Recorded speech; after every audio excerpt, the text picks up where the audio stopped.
I was invited to give this keynote address, and I thought, what will I talk about? Because I'm used as a scientist to speaking with other experts from my field, describing output or research questions, failures sometimes too, and engaging with the scientific public around really concrete scientific questions.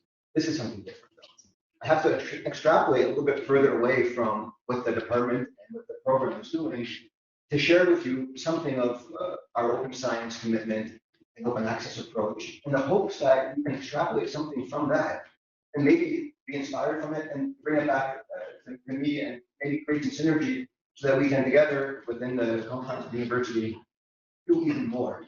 So permit me to set the stage a little bit about the talk today. First, some background. You know already that we're the newest graduate program at the University of Campus Fryslân. We're also the newest faculty at the University of Groningen. And that newness, well, it's a big challenge. It's also a tremendous opportunity. Because we could think for the first time in an open way, how can we set ourselves apart? What really is our mission as scientists, as intellectuals, as educators above all? And that has a lot to do with open science. So it's a one-year master's program. You can see it on the screen. It's specialized in voice synthesis and speech rec. If you don't know what those are, don't worry. I'll describe very quickly what they are in the way that I think we'll contextualize a bit more. It was developed in cooperation with industrial partners, very important for the open science approach because that muddies the water a little bit, as I'm sure you're already aware, and also nonprofits like the Stichting. We launched it just in 2020, and we're on our second cohort of students. Students have very diverse backgrounds. That's another challenge for us. They come from linguistics, computer science, AI mainly, but also other faraway programs like finance. We had a guy from Japan who graduated summa cum laude last year in our master's program who came here with a bachelor's degree in finance. And the reason I share that with you is because part of the reason he succeeded, I think, is because of the science approach. We give him content and material to prepare before he came, during his stay, and while he was writing his thesis autonomously to help him jump the gap that other students didn't have to jump, right? And that fulfills something that I believe in very strongly about the program, is that education should be open to all who are capable of learning, right? So a program like Voice Tech sounds very technical. It is, by the way. It sounds like maybe you need a bachelor's degree in computer science, or you should know programming before you come. You should. But if you don't, does it mean you can't study here? Well, we try to help bridge that gap of students who are genuinely interested but very committed, who don't have that expertise, using OER, open educational resources, and other infrastructure to keep the program as open as possible and the master's as democratically accessible as possible, which is one of the values of education. Okay, voice technology in a nutshell, two things: speech rec and voice synthesis. Speech recognition, just to give you some idea of what we're teaching in the program, because otherwise it remains really abstract. Speech recognition are techniques for devices to recognize speech. Sounds simple. When you talk to your Alexa or you talk to your Siri on your phone or whatever you're using, it's used to recognize relatively reliably, depending on the language you're speaking, many other caveats, noisiness of the environment, etc. It can recognize with relative capability what you're saying. It can type it out sometimes, not always. But there's other challenges too, okay? So maybe identifying accent, working for smaller languages like Fryslan, for example, amongst many others. Maybe even detecting, for example, if the speaker is drunk or intoxicated otherwise, if they have a speech or voice pathology, etc., etc.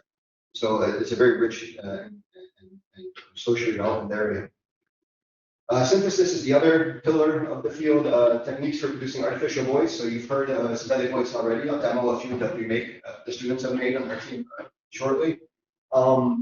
The challenge is often seen as making them very human-like. So there's some voices that even pause to breathe, or you can hear them inhaling or exhaling. This is really kind of cutting-edge stuff that we're working on right now. You know voice, synthetic voice, when you ask your device the weather, and it works, right? You can understand it. If you ask it to read you a book or ask it to read you your email, quickly you become familiar with it, right? It just doesn't have the right disfluencies, right? Even when I speak now, you hear me hesitate, I pause, I search for words, but like maybe so bold, that makes it easier to listen to than having Alexa give this huge speech right now on the podium, right? Which would just drive us all crazy. You know, we couldn't really focus on what is being said. We wouldn't have any intuition of what was the most important or salient knowledge that the speaker was trying to share. and just kind of tune out. Other challenges are like whispering. Again, for small languages, right now you notice that synthetic voice might work best in English, Spanish, Mandarin, Chinese, German, to some extent Dutch, but if you look at Fryslan, well, not much.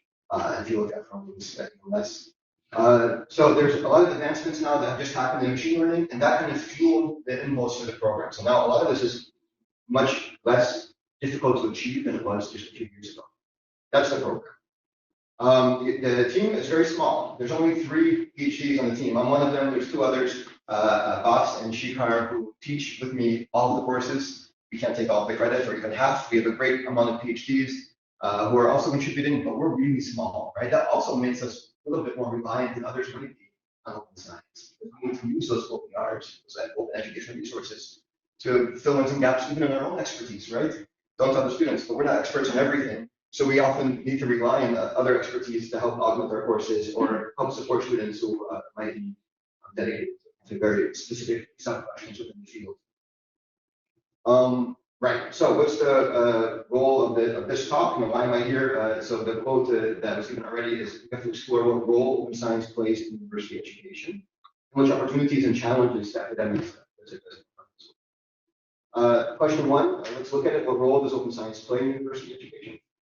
Well, I don't know. I can only answer for the Master's in Voice Tech. And the answer, in a nutshell, won't be a shocker for you, so we'll move by it very quickly. But it involves a reliance on OERs to help prospective students decide if they want to join our program. We find it's very useful to share OERs with students to let them know this is the right program for them. Many people hear voice tech and think, oh, that sounds like fun.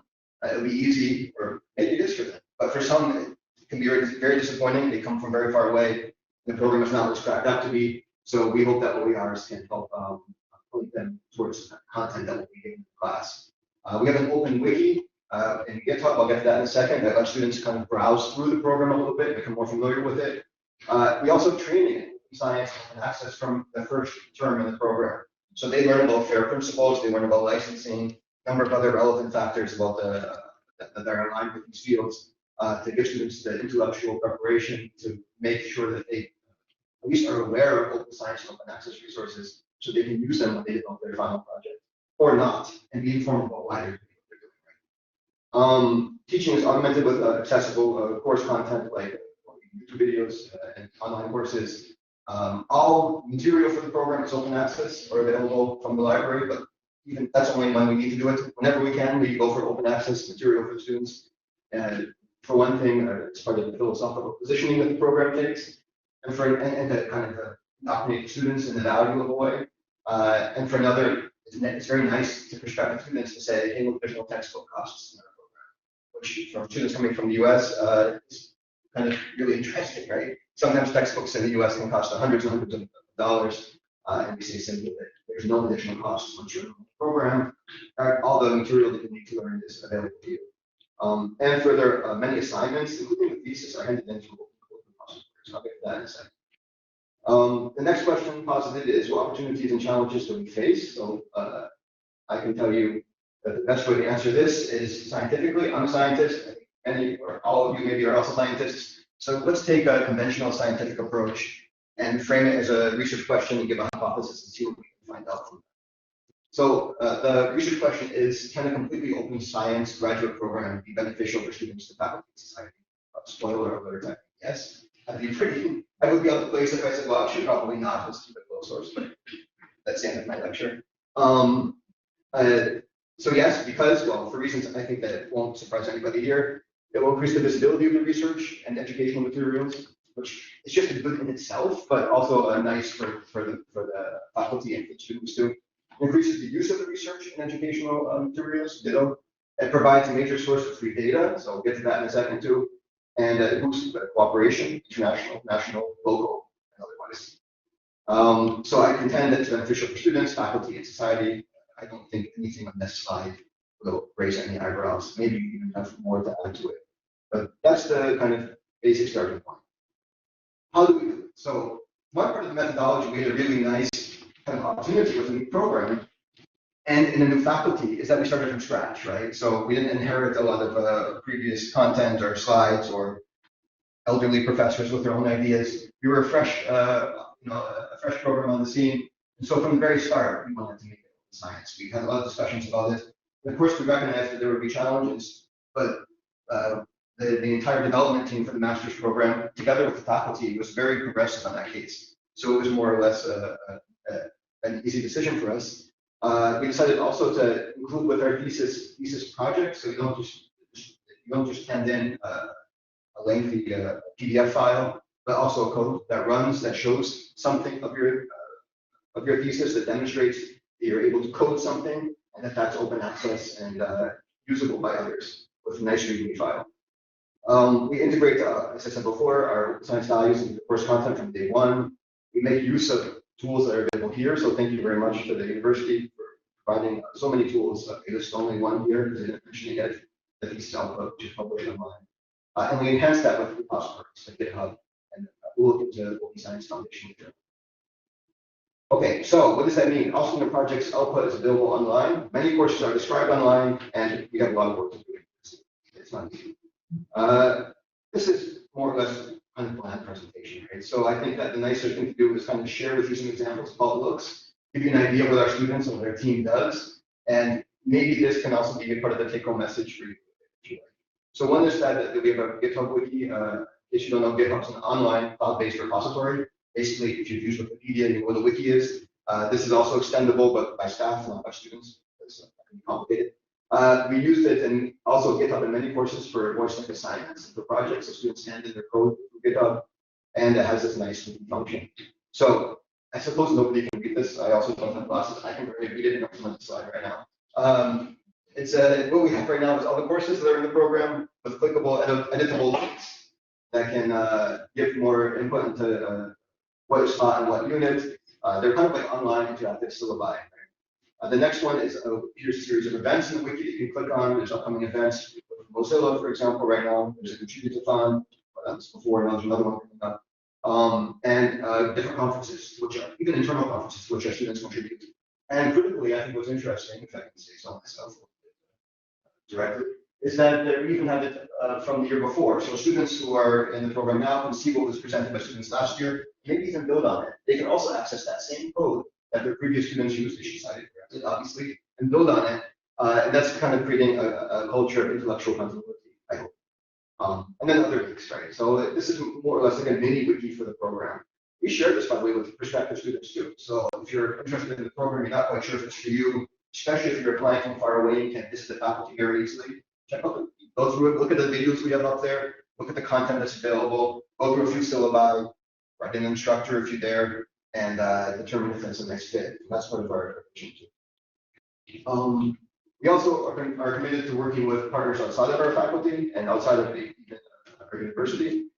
We work with Mozilla, for example. Maybe if you've used Firefox on your computer, you've used a Mozilla product. You might not know that they have a very cool initiative called Common Voice. Aware of this? I nicely suggest that you check it out. You can contribute your own voice to Mozilla, and they make with that voice open source, open access, synthetic voices, and voice speech recognition for the general public, right? Not for every language, but for many, many languages. If your language isn't there, petition them to include it and with some support, they can also do that too. This is a very cool project, very clearly aligned with us, so that's why we work with them very closely. You see behind me, it's in Fryslan, so there's a Mozilla Fryslan as well. And we worked with them on, for example, the voice challenge last year. We had a competition with Dutch, Fryslan versus Dutch, who can contribute to more hours of annotated speech data, which is very simple. You see a screen in front of you, you read what's on the screen, you push next, right? That's all. It's in Dutch or Fryslan. Or you see a screen in front of you, you hear somebody play, you hear somebody reading a sentence, and you verify that it's the right sentence that's being spoken. You spoke clearly, correctly. Well, we didn't expect to win, obviously, because the Dutch greatly outnumbers the number of Frisian speakers, but Frisian speakers are much more passionate than Dutch speakers about language and voice tech, and they would have done it. It was amazing, you guys. I wish I had the numbers to show you. We were the underdog, and I thought, oh, let's just participate for fun, see if we can raise some awareness about voice and speech tech for under-resourced languages in an open source, open access way, and big message received, right? It was very reassuring. Results were put, it's not obviously live TV, but put on YouTube by Mozilla. We had a nice discussion with colleagues from with Google, S at the bottom. Read Speaker, another Dutch company who does speech and voice technology, our own PhD students and some other students to share the outcomes and valorize more or less our results in a broader way.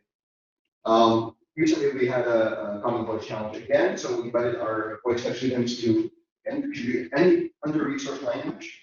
It was a little bit controversial because some students wanted to do it for Dutch or for English or Spanish, and they had to say, no, you have to speak a low-resource language. If you do, if you provide enough data more than the others, you can win a Mini. So somebody won that recently. We did this together with the Problem Fryslan. Right? There's another important point. It's not just a Mozilla Foundation, but also the Problem Fryslan. And we keep working with them on these kinds of projects to help valorize voice to speech tech. Here's something fun too. We teach a couple of units on voice synthesis. Voice synthesis is the ability to make for an artificial. So we're making one in Fryslan. Incidentally, it's being made by a Vietnamese guy who came all the way up here to work on that. That tells you how passionate people are about these kinds of topics. His work was recently, actually just I think 3 or 4 days ago, the Vietnamese, the Dutch embassy in Vietnam made a video highlighting his work on Fryslan and synthetic voice, and people from the Fryslan Academy also got for the first time subtitled in Vietnamese.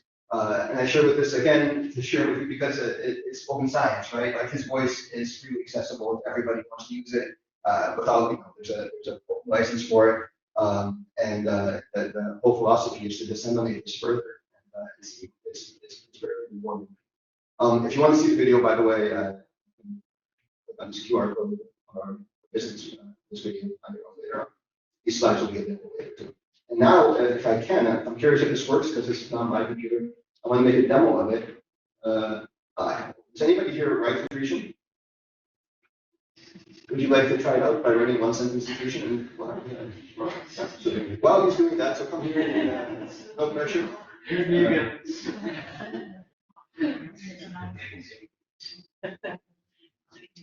Don't make it too long because it will have to process the speech and make a one sentence. No, you can make a sentence here. While he's doing that, so I don't want to keep the pressure on him, I'll demo you a quick one. I don't know if this will be audible by the people online. So, I don't know. I want to be, maybe this is familiar to some of you. And if you're a Fryslan, is there any Fryslan speakers in here? Okay, good. So I can't trick you, right? So, so here you can hear it now. Reactief, wat dat net zegt, is hier op reactief. Non-Fryslan can understand it probably. That's a good indication of its capacity to produce speech on the fly. If you compare this, and I don't want to kind of say, be negative at all, but if you want to compare this with state of the art on the Fryslan voice that's available on the Fryslan newspapers, which also has its own voice, this is about 100 times better, right? That voice is like, this is a little bit synthetic, I agree, right? It's not like yet. We're halfway done. But it's so much better than the state of the art that exists right now. And you might think, hey, this could be a fun gimmick, but no, at the end of the day, so what? There are people who can't read, right? Who can't read because they have visual impairments, right? For example, who are Fryslan speakers, right? Many of them are very elderly. They get cut off from society because they can't hear the headlines very easily. With this button added to your website, then you can have it speak Fryslan to. Okay, hopefully it's nothing offensive, right? This is going to be a very challenging test for all of us. That's what it says. Okay, so send it in. Let me see that.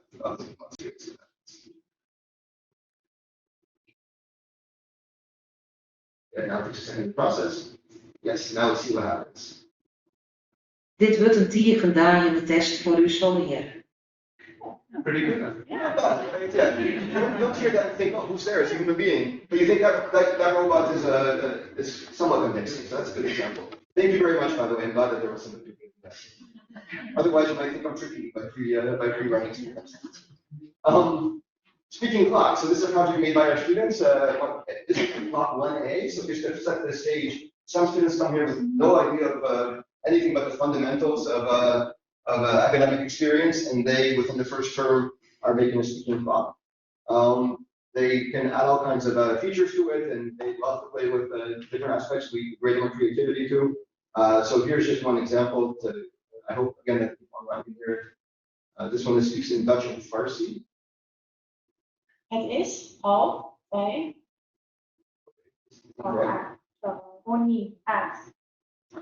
Now, I would have liked to have shown you this, but I couldn't get it to run on that computer, so this is just for you guys in the room. Here's a plot that some students made that speaks 4 languages. That tells the actual time. Let's see if it works. Jest za 17:14. What language is that?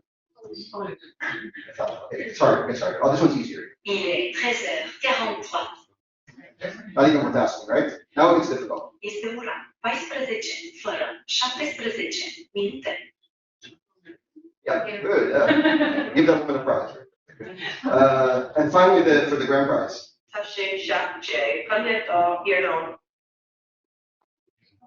Sorry. Did anybody say Irish? So, okay, nobody wants the grand prize. Obviously, this is an international group of students who work on these kinds of projects. Obviously, these 4 students who speak 4 different languages, none of which have very much a vision, place in the voice and speech tech world. In that world, it's managed by very big companies with very large profit motives. Don't really care if I'm talking all the time Irish or Gaelic or Romanian. We do, actually. This is for university to fill in. Make sure I'm not going over time. I'm almost over time, I realize. And I have so much more to say. So I'll go quicker from now on, forgive me. All these fucking blocks have code online. You can see it for yourself if you go to our GitHub page. They also have very nice README files, which we also grade the students on. We should also train. They also offer licenses, open source licenses. They chose to work on them. Yes, I have it for you already. So you can try them out for yourself. Theses are also online. Don't worry, I won't be reading any theses. But they're obviously online through the university repository. I also highlight some theses on our GitHub page. And the reason I do that is for a few reasons: to make sure there's a nice diversity of theses visible to inspire students. And I also highlight theses that have a very nice opportunity for extendability. So if a student wrote a very nice future research section of their paper, I like to encourage students to actually do it, because the code's all there. The sample, the audio is all there. It's all in the repository. Just pick it up where it's left off. That student can even be a co-supervisor, unofficially, right? An advisor, would say, and support the next phase of research. I really tried to make these research chains as part of our commitment to open science. I want to share with you one thesis project. This one's on Luxembourgish ASR. This is another good example of what we kind of do. So ASR, sorry, it's jargon, is speech recognition. So when you speak into a microphone, can the program write it down? It works very well for English most times. You can, when you make a Google Meet session, you can turn on the subtitles and see where it works, where it doesn't. For Luxembourgish, it doesn't work at all. Right? It's very little recognition rate. We have a student who worked on it. I won't go through the technicals of it, but he collected his own data, he trained his own algorithm, he used an open source data, he made an open source afterwards and model as well. You can download it if you want. And we even submitted it to the IEEE Spoken Language Tech Workshop, usually meant more for postdocs or staff. He got in, right? And I'm so proud of that. It also shows the commitment to open science and open access works. Because part of the reason he got in, I think, is we can verify everything, right? And all the data was available, all the model was downloadable. This is very convincing for reviewers, because they can try it out themselves. If you give me a minute, I know I'm going into my time for questions. I'd like to do a very quick demo of it, because he made this demo just for you guys, so that's nice to share. It's rather long, but I'll show you just the last 2 minutes or so.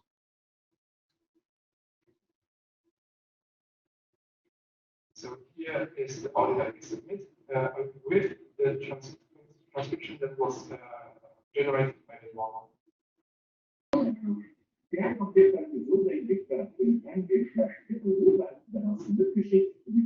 if you speak Luxembourgish, that's great. Okay, so.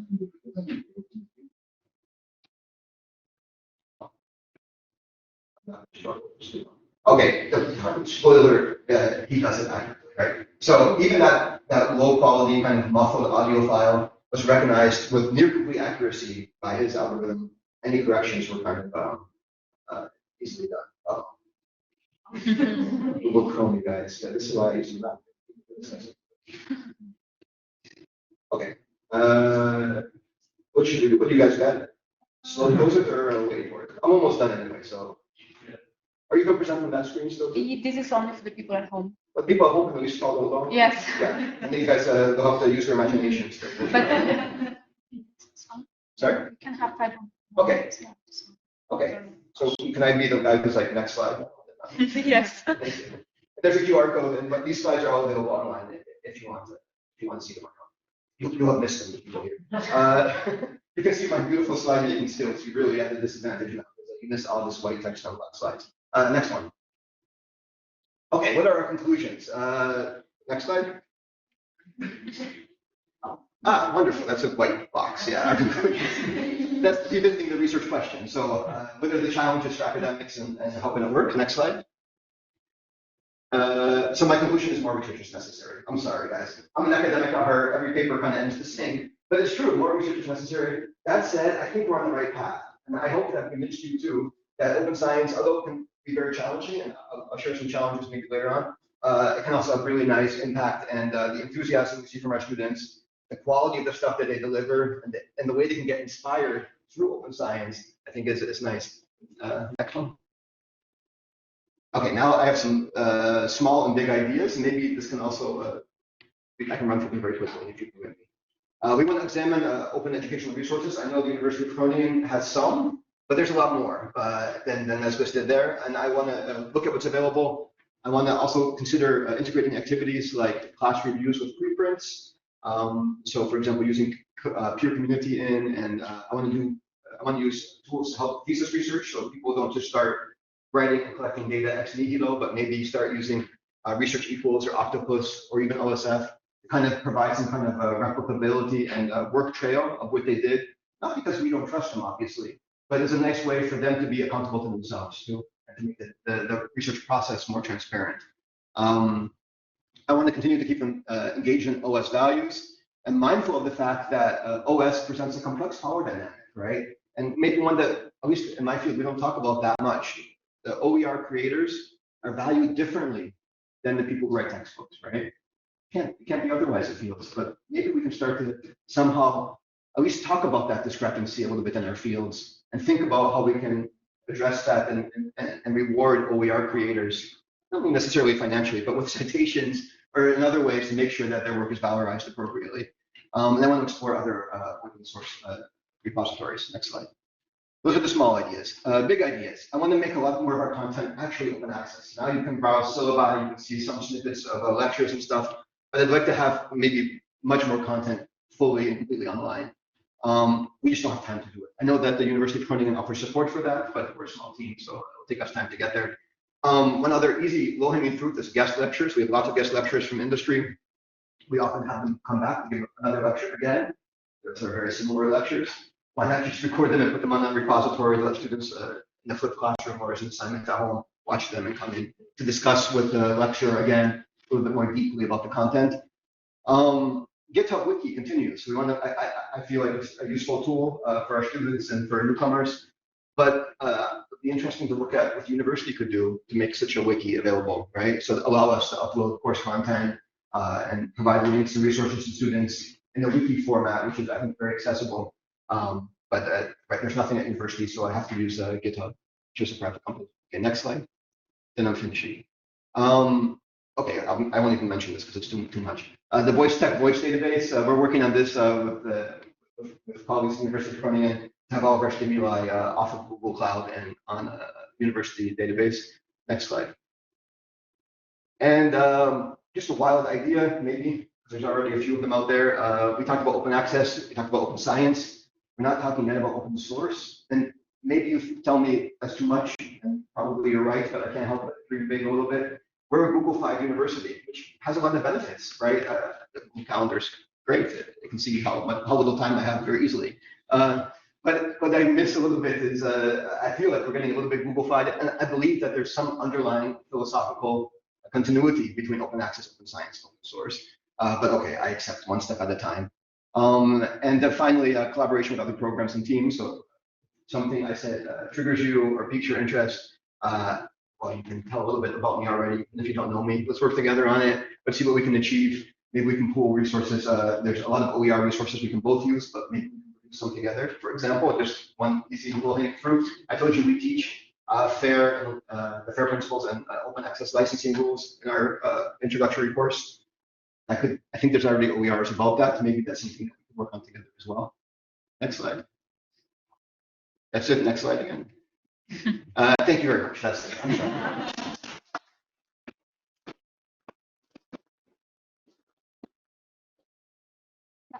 Now we have like some time for questions. So if you have any questions for Matt, yeah, go ahead and ask. And I don't know if we need to do the mic for the questions. I think it should be fine without. I need to pass. Thank you so much for this. Great. Can I do it without the microphone by the way? Or maybe because you're really far from here, maybe it's better so that we are sure that people can. Thank you so much for this interesting talk, and I think for this great example also for the other faculties that we have at the University of Groningen. My question goes back to the beginning where you explained the kind of data that you have, the device technology. It's quite advanced in the sense that it can also detect maybe slurs or even if you're intoxicated. Which made me think, because we as a university, we encourage actually to be, when sharing data, to be as open as possible and also as closed as necessary. So I was wondering, what's your opinion on how open can be these types of data? I'm so glad you brought it up because I was supposed to talk about challenges too, and we painted the rosy picture of how fun and engaging it was, but those are really serious challenges and we deal with them extensively. So we actually ran a project on alcohol intoxication detection, right? And the students who were participating in that project, managed by students autonomously, that was on the full disclosure, wanted the data accessible only to the instructor for a very short time and then have it destroyed, right? Understandable, right? There was nothing controversial in the data, but they were ingesting alcohol in a controlled setting to detect that they could recognize using an algorithm when intoxication was achieved, right? They did, by the way, so that was interesting. But that data, of course, has a very different use case than the one that has somebody trained algorithm to recognize Luxembourgish, which doesn't, right? And in the course in Term 1A, we talk about the privacy issue. We talk about techniques to mask voice or mask identity, right? So there are ways that you can acoustically muffle voices to prevent recognition. They can still be used for algorithm training, for example, so that you can tell who to speak at a certain time. That's not always possible, especially for smaller languages, right? So there's only so many Frisian speakers, plenty still, but it's a very small community, right? So it isn't impossible, even with some muffling, given one or two keywords, a speaker can still be identified. So although there's an ethical committee at Fryslân that's, I think, totally capable of managing these kinds of issues, internally we like to kind of indoctrinate students a little bit to that sensitivity, so that they don't make choices that, even with the best intentions, compromise participants in research. Of course, we use the standard ethical approach of having informed consent and participation and allowing people to revoke their data from our data set and permitting complete anonymization about data. But we recognize that voice is different from text, right? Because you can, even if you can't do it now, perhaps in the future it be possible, identify speakers even after a lot of time. And so we try to take it as best we can. It's complicated. Right. Is there still Just to get an idea, how many of you have questions, and then we can see. Okay, let's do that, and then I come back to you. Okay, Manfred. Can also. Thank you. I was just wondering, because you have such an open program, what kind of feedback you get from the students? Because maybe they're not used to working with open education resources. Yeah, that's right. So I think that there's a risk when we share with prospective students all kinds of resources that are not used by us. Make it seem it could kind of convey the incorrect message that what we teach is some just better learned on YouTube or something, which is obviously not the case, right? So that's why these resources aren't just provided kind of in an email or something, but we made a whole website for prospective students, right? Where we talk about what we teach, but what we expect you to know before you come in. Eventually, those resources that I mentioned, I'm going to make in-house, so they're actually precisely targeted towards what our students need to know. But for now, given our bandwidth, we can't do much more. And students also remark on the fact that even in classrooms, that we might use OERs from other universities, but we're very clear that there's limits to our knowledge and expertise, and that to understand something, this is the world expert on it, he or she has an OER here. We'll teach you to the best of our ability, but if you're interested, dig deeper there, right? And a lot of students, especially at the graduate level, we find, are really self-propelled, right? They'll do it.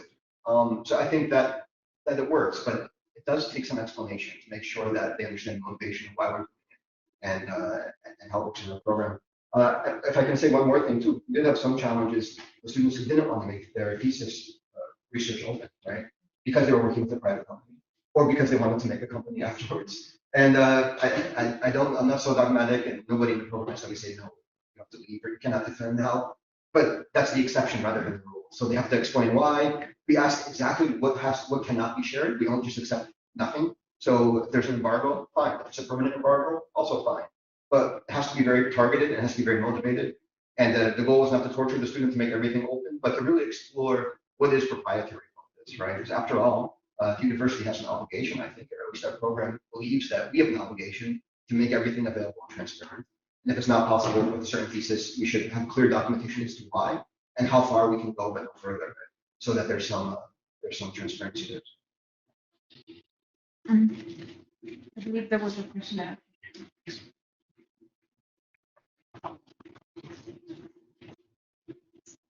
Thanks a lot, Matt. For such an inspiring story for telling it to us. My question is, how would you persuade a reluctant colleague teacher to engage with open practices and with OER? And how would you persuade a reluctant student? Would your approaches differ in both cases? And well, yeah, I'm asking for selfish reasons because I get to persuade some of them, but still, you're a dream case of a teacher. How would you talk to someone who's not as open and not as Because of my business card.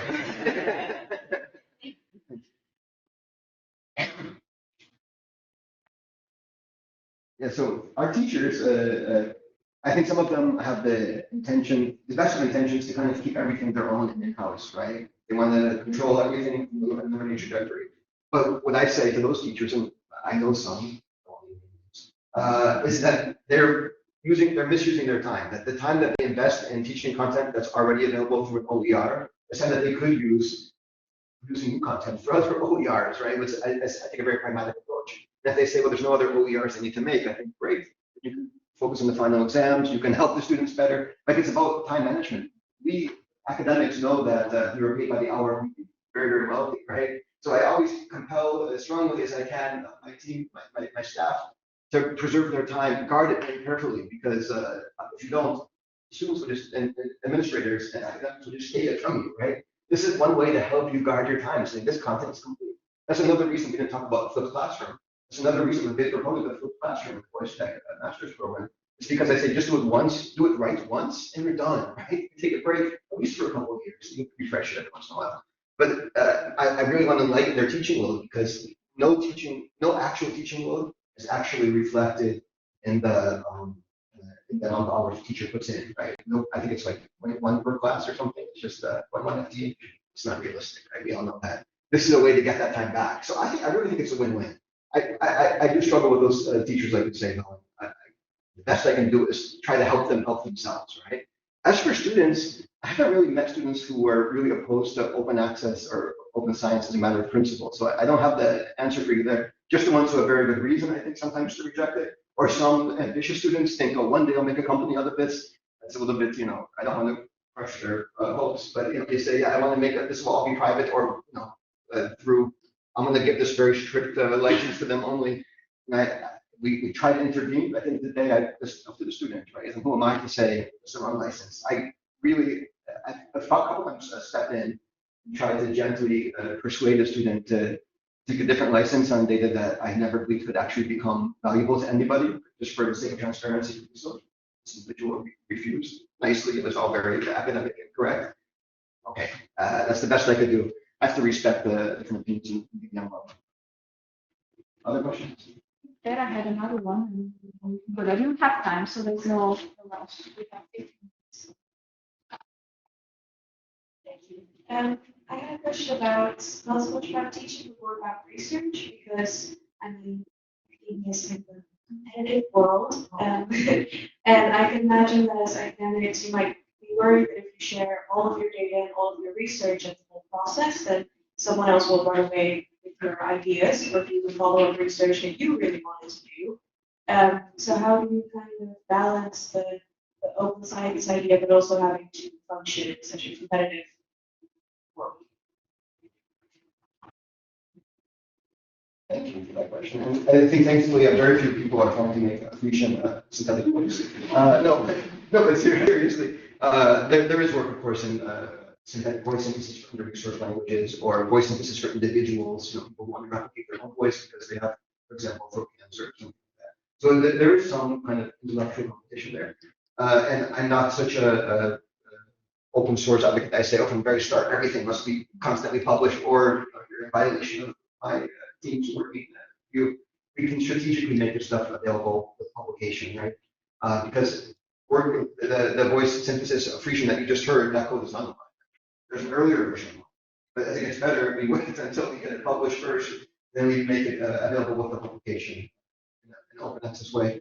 That's strategic too, right? We often might wait with the publication until presentation happens. So I have to play the academic game. We all do, and I'm not suggesting that you don't or anybody doesn't. I want to succeed. I want my PhDs to become well-known, famous intellectuals who get professorships right when they graduate. And if I made them play the OS game so strictly as you suggested, it might be a disadvantage. And my first priority is conflict. As attention with academia, my first priority is the students. But it eventually goes online. Was there Yeah, there over there. Yeah. And then something to this discussion. It's very interesting. I honestly also think you could also turn it around in the sense that it gives you actually an advantage to be more open in this indeed very competitive world. But I think in this competitive world, open science becomes more and more important. I mean, I see really things changing within our university, also on a national level and even international level. That open science is more and more valued. And I think you can even use the tools in your advantage. For example, like pre-registering hypotheses, you basically timestamp your hypotheses, saying you can say, "Hey, I was first. I timestamp this hypothesis. Look at my open science framework, and you can see that I was first." So I don't know. Sometimes I think you can also. My question, Matt, to you was a little bit also on the inspiring talk. Inspiring you do so much. I mean, open science is integrated in. I like how you said it baked into the application, thesis, using GitHub, also asking students to build on each other, actually through some sort of co-creation or open pedagogy, which is great. What would your advice be for teachers or maybe even management of other faculties that aren't this far yet? Where do you start? Because it's a lot that you are doing. How do you do it? I mean, I have to give credit where credit is due. We have a faculty board that's very supportive, right? So together we wrote actually, I think, one of the most progressive open access policies in the University of Northern right now. There's a lot of funding available with our faculty. We're striving to really make a big dent in the success that the entire university has. So I didn't have to convince the faculty on the right side. Also, we're relatively flat. I know every faculty says they're flat, but we really are because we're very small, right? So there's just not enough people. It's much of a hierarchy yet. We're very collaborative, actually. That's life. So it also gives us the freedom to make a development team who made a master's program totally liberated from conflicts of interest and really think about the best ways to achieve our goals. So, as for advice, I think better to ask somebody who succeeded in an adversarial environment where it wasn't where they have to fight the tooth and nail to do this stuff. I think times are changing, right? And it wasn't really difficult to do this before. I think we're going to get into some difficulties when we start to make course content available, right? There's limits to how open they probably want to be about the proprietary nature of what we're teaching. Those are limits that are more conservative than my own. I'm not saying everything online, but much more online.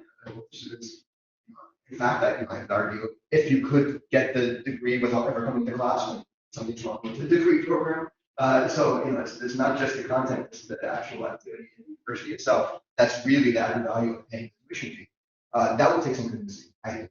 But my approach to that is a little bit also slow and steady. Let's do it. Implement a few videos, just like we're doing now. Make all this content available, syllabi online, which is already a little bit more acceptable. Nobody complains yet, so I think then phase 2 will be add more course content and wait until it gets back and then strategically discuss how to resolve it. It's pragmatic, but that's my style. Sorry, it's not more effective for those who are pursuing it. Are there any other questions? We have some time, so yeah, there's a question.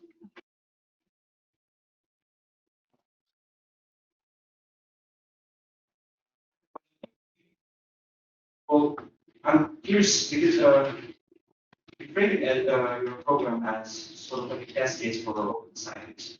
And I'm curious to what extent it would have open educational resources. Would be recorded lectures that would be on the platform, and who can access this would be the prospective students who are not currently enrolled. Would they watch all the lectures from the so I know this is not a question, this is more like a general doubt about how this is working. So you give me better clarity about that.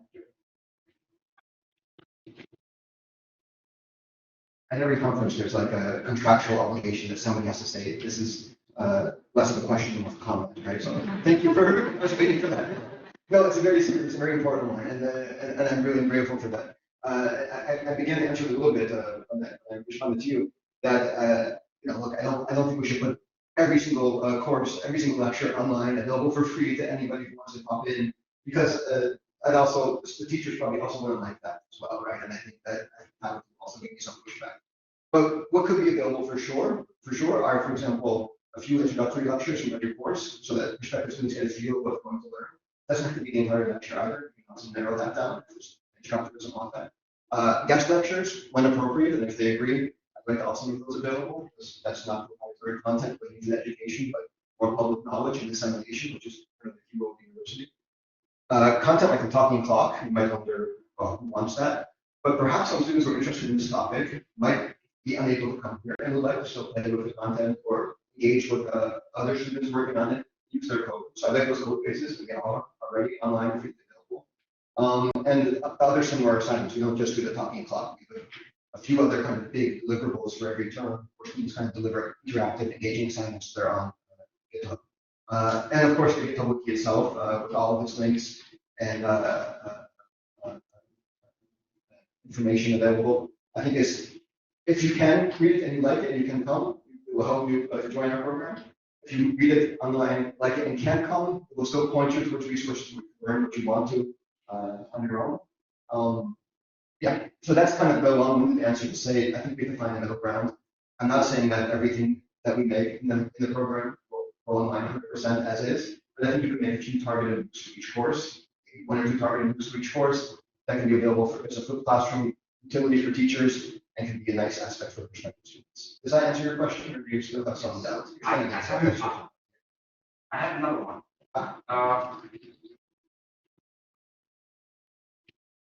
I have another doubt.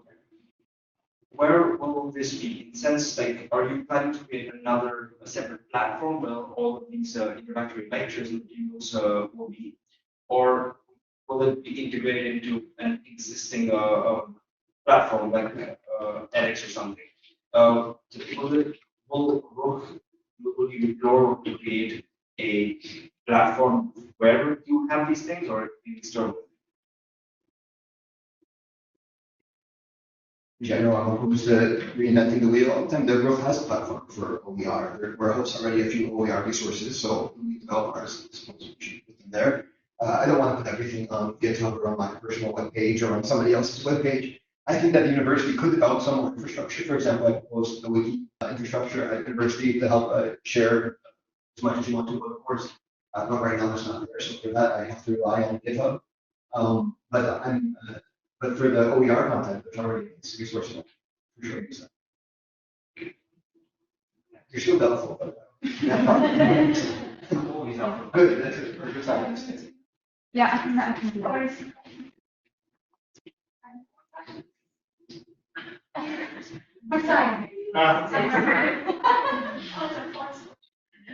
Yeah, I think I can help answer your question, as I am part of the Open Educational Resources team, and I focus a lot on the sharing of OER. So when it comes to, for instance, MOOCs, the UG has a collaboration with FutureLearn. So that's where we already published a few MOOCs, but we also have a OER playlist on YouTube. So that's accessible to everyone. They don't have to sign up there, where teachers can share video recordings. And otherwise, we have editors where we post a lot of these videos, and Well, based on the comments of Matt, I'm gonna go look into a wiki style. I think in the Netherlands we have something like Wikibase, which we might be able to use, but otherwise perhaps it's a new job for me to go figure it out. But yeah, we are constantly working on updating the infrastructure needed to host and share OEM. Okay, I think it's time for coffee break, so we can thank Matt very much for this inspiring talk.